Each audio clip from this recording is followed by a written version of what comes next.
High, this is Susmita Saha. Welcome to my daily blog. আমি আবারও চলে এসেছি তোমাদের সাথে নতুন একটা ব্লগ নিয়ে।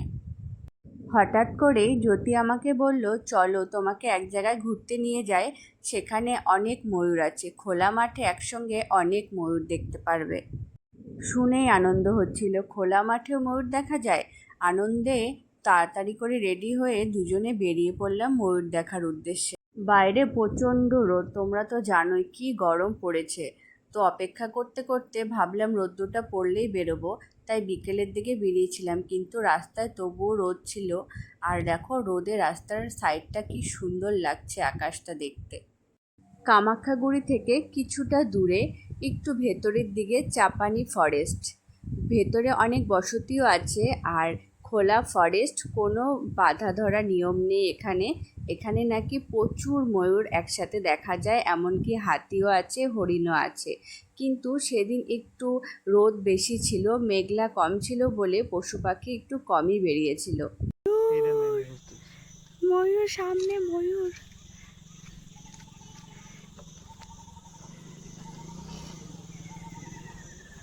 পেখম মেলে না, একটু বৃষ্টি হলে পেখম মেলতো। হ্যাঁ,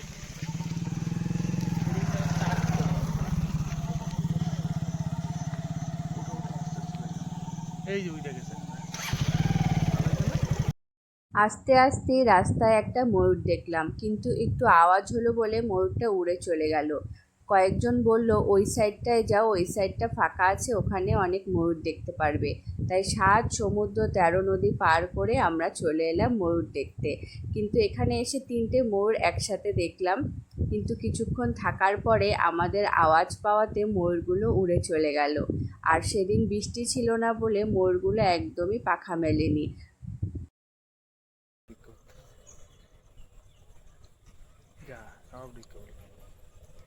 ভালো হইলো না? হ্যাঁ, তাহলে আবার ওই ওই কালভারটা থেকে ঘিরে যাবা? সত্যি সত্যি না মিথ্যা? মিথ্যা। হ্যাঁ, আমি জানি তো।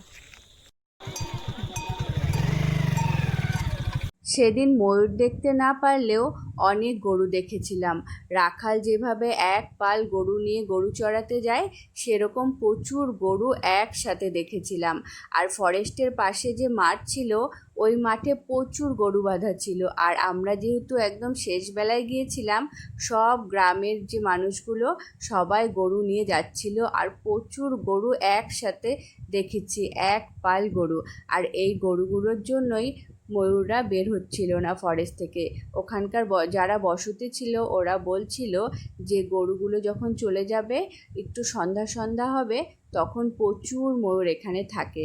আর সকালের দিকেও প্রচুর ময়ূর, হরিণ এখানে থাকে। অনেকক্ষণ অপেক্ষা করছিলাম যাতে আরও ময়ূর দেখা যায়। গরুগুলো চলে যাওয়ার পরে যদি এখানে অনেক ময়ূর দেখা যায়। আমার বর একবার এখানে এসে নাকি 1000 ময়ূর দেখেছিল, হরিণ দেখেছিল, এমনকি হাতিও দেখেছিল। কিন্তু হাতির ভয়ে আমরা আর বেশি সন্ধ্যা করিনি, চলে যাচ্ছিলাম বাড়ির দিকে।